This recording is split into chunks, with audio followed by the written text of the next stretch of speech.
Welcome to another edition of Kickoff on the Couch. Today we discuss the two 2015 Africa Cup of Nations qualifiers coming up. Shaked his first 2 games in charge since taking over as Bafana coach again. First up, Sudan on Friday night. Tricky challenge for Mashaba.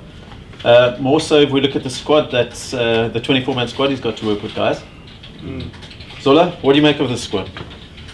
Oh, it's I don't know much, especially up front. I think Kermit Erasmus is obviously missing, and I think Lerato Shabangu would have done with his experience. Although, of course, Lerato wouldn't fit into Shakes' build for 2018, build for 2022. Yeah, but look at some of the players. Does David Zulu. Exactly, the same age as Lerato Shabangu. So, Yeah. I mean, what are we really going for? Are we going for inexperience or are we going for youth? Yeah. So that's what we need to define. It does feel a bit inexperienced, which is ironic given the general feeling amongst people is let's get rid of the guys who are just going through the motions time after time. But a bit of experience helps. When you asked us, come guys, pick your team, want to show kickoff.com readers what the office thinks, I started struggling. I'm like, oh, now I'm actually picking the 11.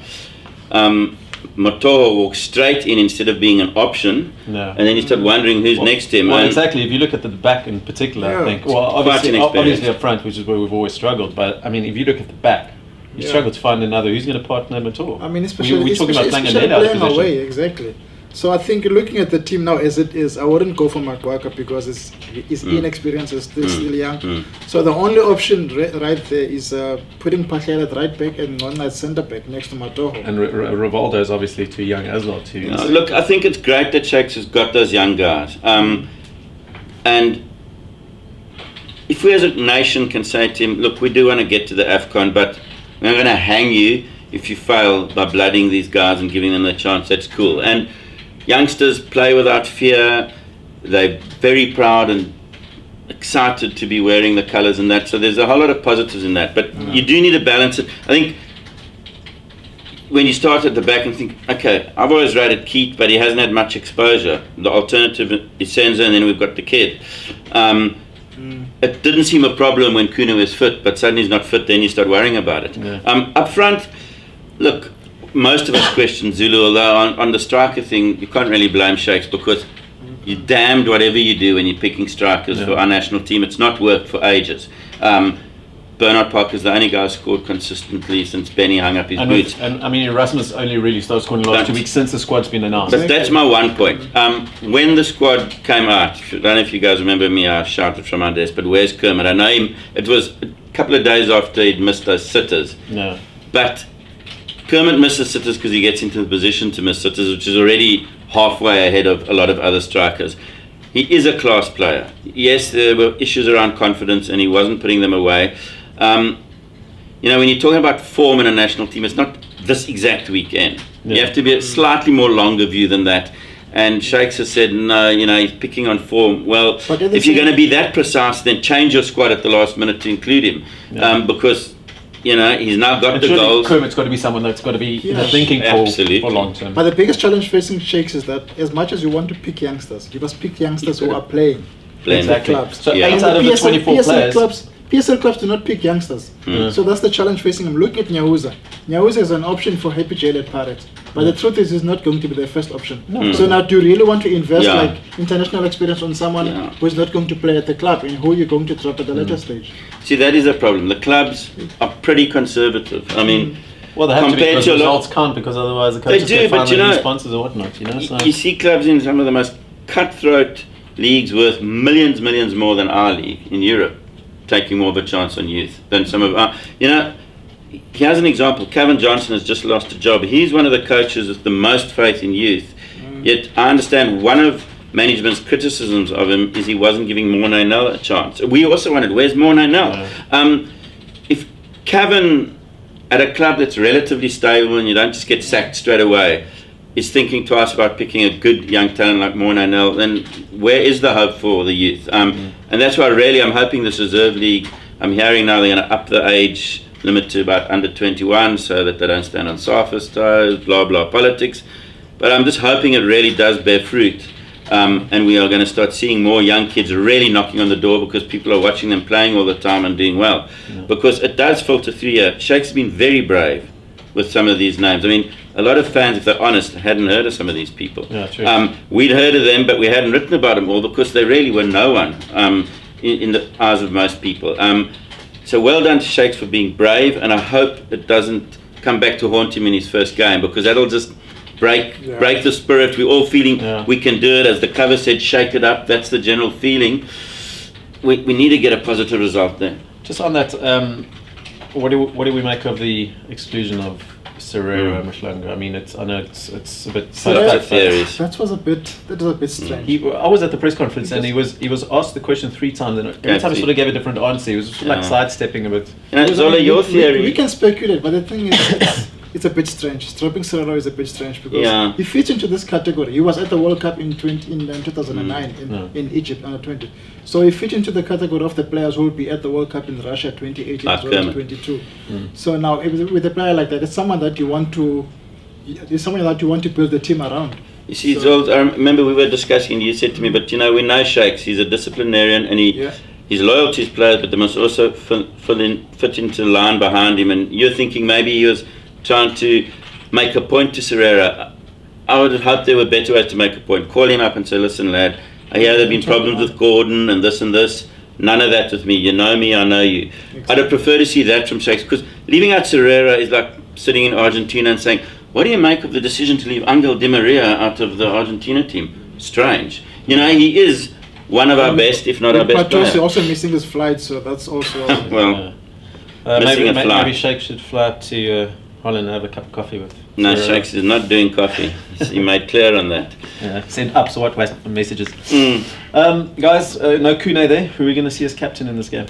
As captain, I would go for... I'd go for Ngonga, but Ngonga's not a talkative person. So you don't have to be. No, you don't have to be. I know that you have to lead by example, but Ngonga is an introvert. So I think he should go for... With this game away in Sudan, I think he should go for Dean Furman. Okay. It is maybe horses for courses, the pragmatic thing, but it is an opportunity also. He hasn't made up his mind completely, I don't think, about who his leaders are. It would be an opportunity to put that armband on. But, if Furman is going to be a central part of Shakes' plans, and that's also an option. I actually had a feeling he wasn't going to call him up, so I was quite surprised. That's the area where I'm the least worried. We've got a lot of talent in our midfield.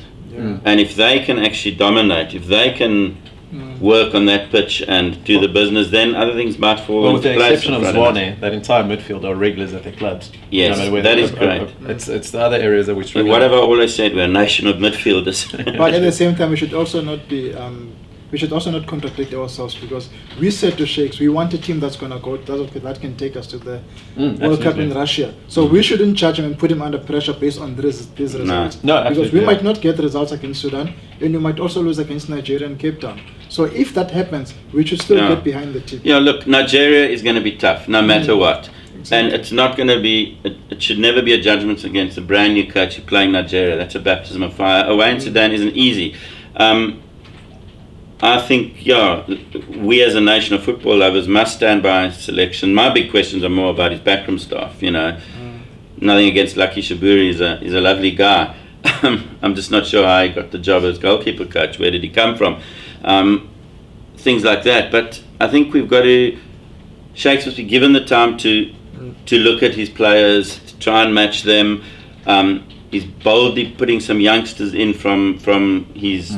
very impressive young team that he's coaching at youth level. I do feel there's a couple of guys who are a couple of years older that he should be maybe looking at as well. If you've got Rivaldo, Kutsia, you should maybe look at Mubara as well, but he's not in Shakes' team, so he doesn't seem to get a look in. But it's his first squad. I'm sure he's going to be looking a lot more at clubs, and we'll see one or two other guys knocking on the door. I think his biggest trick is to try and get a spine of experience around which these youngsters can play. Again, I was at the conference, and as he was running through names, he was saying someone like Rivaldo Kutsia, and everyone was like applauding. That's what we were talking about. It's just like he almost hasn't got the blend right of, and I'm not talking about experiences of the older players like Shaba or whatever, but just in terms of regular guys that have been doing the business for a couple of years at least, rather than just like moving a bunch of little kids into it. That's my worry. I'm glad Furman is there. I'm glad Charlie, with his attitude and his winning mentality, is there. I would like to see when Parker's fit finally again, that he's back. I'm getting tired of people hammering Parker. It's not his fault that other people didn't score more than him, and he played with a bad injury all season when he should have gone in for an operation. Sometimes was playing left wing. Well done to Parker, and I want to see him back. You don't automatically lose everyone that's been part of a fairly disappointing patch. But one of our kickoff bloggers said that Parker is playing international football this weekend for Ethiopia. It's been called up. So. Yeah, anyways. Apparently they also need strikers, yeah. He does like scoring in that part of the world, doesn't he? He does. Final, guys, let's put our heads on the block. And what's your prediction for results on Friday night? I'd go for 1-1. It's going to be tough. It's not easy playing in Africa. I'd go for 1-1. I'd want us to win, but 1-1 would be fair results. I'd love us to win, but to be honest, I'll take a 0-0. It's a good result away. I mean, if we lose at home to Nigeria, then we'll start thinking, oh, why couldn't we beat Sudan? But it won't be easy. Away games in these tournaments are difficult. It's like playing in Polokwane every week if you're a Capetonian. So I'll be happy with 0-0. I think it could easily be 0-0. If we are disciplined, we're halfway there. I don't think we're going to keep a clean sheet with this defence, but I'm with you, Zors. I'm going to go for a scoring draw. Incidentally, we've got tickets to give away for the Bafana Nigeria game in Cape Town on kickoff.com, so log on now and you can stand a chance to win double tickets. Lots of tickets. Cool, thank you.